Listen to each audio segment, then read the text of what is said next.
Este día miércoles vamos a abordar el tema Cades Barnea. Si no le suena el nombre, bueno, ya lo va a recordar que es un momento muy importante en la historia de Israel y tiene muchas lecciones para nosotros. Vamos a orar pidiendo la bendición de Dios para el estudio que vamos a realizar en este día. Nuestro bondadoso Padre, necesitamos tu sabiduría para extraer estas lecciones para nosotros, porque a veces tendemos a olvidar que también nos suceden cosas como las que les pasaron al pueblo de Israel en Cades Barnea. Pero ayúdanos, oh Dios, te lo rogamos en el nombre de Jesús. Amén. Amén.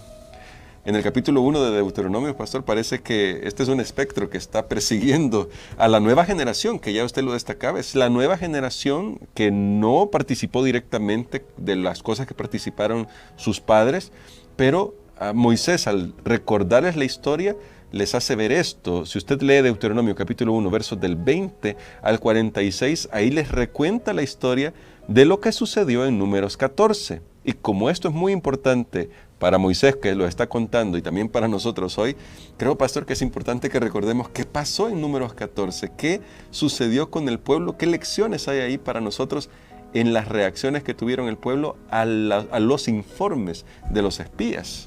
Así es, cuando escuchamos, esa localidad o ese lugar específico, Cades Barnea, allí fue una tragedia terrible para el pueblo de Dios. Creo que en la vida a veces hay ciertos lugares que están asociados con tragedias. Por ejemplo, yo menciono Chernobyl, allá en Rusia, y todo el mundo sabe, un desastre nuclear.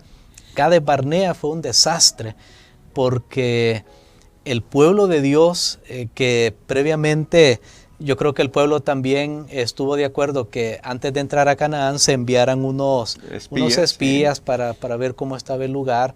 Creo que tuvieron previsión, incluso Moisés le consultó a Dios y Dios le dice, está bien, más bien como que la idea vino de ellos mismos. Pero finalmente el pueblo, cuando recibió el reporte y les dijeron, allá hay gigantes, allá hay estos 10 espías, lastimosamente tenían en su corazón incredulidad, duda, desconfianza de Dios, quién sabe qué otras cosas. Y entonces el pueblo decidió aceptar ese reporte, y en vez de ser introducidos inmediatamente a la tierra de Canaán, ahora a ellos les toca vagar por el desierto 40 años. Así que fue triste, fue terrible lo que sucedió en ese lugar, y nadie piense que la falta de fe o la duda es algo de poca monta, que no tenga consecuencias. No. Recuerden que allí solo era de creer o no creer un informe. Así es. Ni siquiera estamos hablando de hacer algo. Los espías habían ido, son los que fueron, pero cuando regresaron ellos solo dieron un sermón, y el sermón era, no se puede. 10 espías dijeron, miren, esto es terrible, no vamos a lograrlo. 2 espías sí dijeron, podemos hacerlo, pero la gente creyó más eso. Por eso las palabras son importantes, y yo creo que no debemos minimizar el rol de nuestros pensamientos y nuestras decisiones. Recuerden lo que hemos mencionado también en la lección al principio, que Satanás ataca nuestra mente, ataca nuestra creencia, porque si nosotros dejamos de creer, si dejamos de confiar en Dios, somos presa de cualquiera de sus engaños. Y creo, pastor, que ahí también hay un gran principio. La mayoría puede estar equivocado. El hecho de que 10 personas dijeran que no se podía contra 2 nos muestra que la mayoría puede estar equivocada también. Pero, pastor, aquí vemos a Moisés intercediendo con Dios porque el pueblo se rebela, y Moisés vuelve a hacer una labor de intercesión como lo había hecho antes. Pero me llama la atención las palabras que usa Moisés. Usted puede leerlo de nuevo en Números 14. De alguna manera le dice Moisés a Dios en una conversación muy sincera y muy, ¿qué puedo decir?, íntima. Señor, van a pensar mal de ti. Deberías considerar esto y perdonar a tu pueblo, porque van a decir que no pudiste meterlos a la tierra prometida. ¿Qué está queriendo decir Moisés con esto en realidad, pastor? Sí, realmente es interesante cómo Moisés habla con Dios, y ya lo habíamos dicho, él tenía esa confianza y esa capacidad para hablar con Dios, lo había conocido, había reflexionado mucho. Recuerden que en ese tiempo no había televisión por cable, no había internet, y él estuvo en el desierto de Madián 40 años contemplando la naturaleza, el orden de Dios en su creación, y luego recibiendo revelaciones sin duda del Espíritu Santo, de ángeles, los testimonios de otras personas fieles. Y Moisés lo que le dice a Dios es: mira, Señor, van a decir que tú no pudiste. ¿Cómo va a quedar tu nombre? Ya te hiciste famoso cuando sacaste de Egipto al pueblo, pero ahora, ¿qué van a decir? No se pudo. Ahora, ¿qué queda? Y entonces es ahí donde Moisés le pide al Señor que haga algo basado en su carácter de justicia, en su reputación. Eso es lo que Moisés está pidiendo. Cómo las personas ahora iban a ver, iban a pensar en el nombre de Dios cuando lo escucharan, si el plan de Dios abortaba de introducir al pueblo a la tierra prometida. Y Moisés le dice: Señor, no va a quedar bien tu nombre. Y yo creo que es una lección para nosotros ahora también, que tenemos que pensar en la gloria de Dios. Amén. Cuando nosotros hacemos algo, ¿cómo va a quedar el nombre de Dios? Podemos hacerlo, pero la pregunta es: ¿cómo va a quedar el nombre de Dios?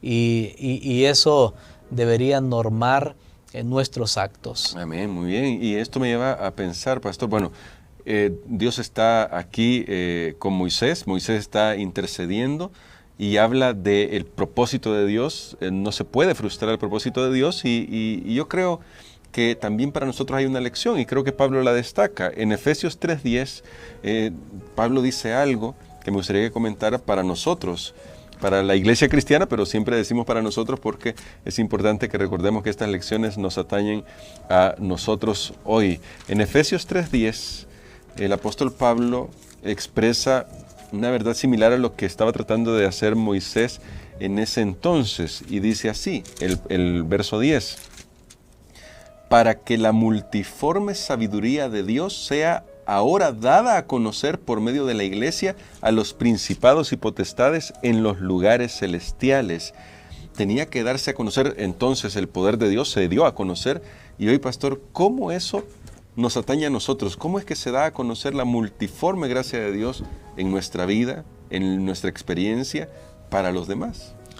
Aquí lo que el apóstol Pablo está hablando es después de la venida de Cristo, después de la muerte de Cristo en la cruz del Calvario. Y para entender bien este texto tenemos que ir a la cruz, porque en la cruz del Calvario, donde Jesús murió por nuestros pecados, yo creo que allí, recuerden, Pablo dice a los lugares celestiales, o sea, no solo en esta tierra la gente tiene que entender el carácter de Dios, sino también en todo el universo. Y la cruz de Cristo sirve para rescatar al ser humano, y aquí está diciendo también al universo. Pero hay algo bien importante. En la cruz de Cristo, al menos todos los seres celestiales que permanecieron leales a Dios, después que Satanás, Lucifer, engañara a una tercera parte de los ángeles, todavía tenían algún tipo de duda, de interrogante, de pregunta, todavía. Pero en la cruz de Cristo ellos resolvieron y dijeron: no, ya vimos aquí quién es el bueno y quién es el malo. Ya vimos que Satanás es malo y que Jesús es bueno. Ellos lo resolvieron ya.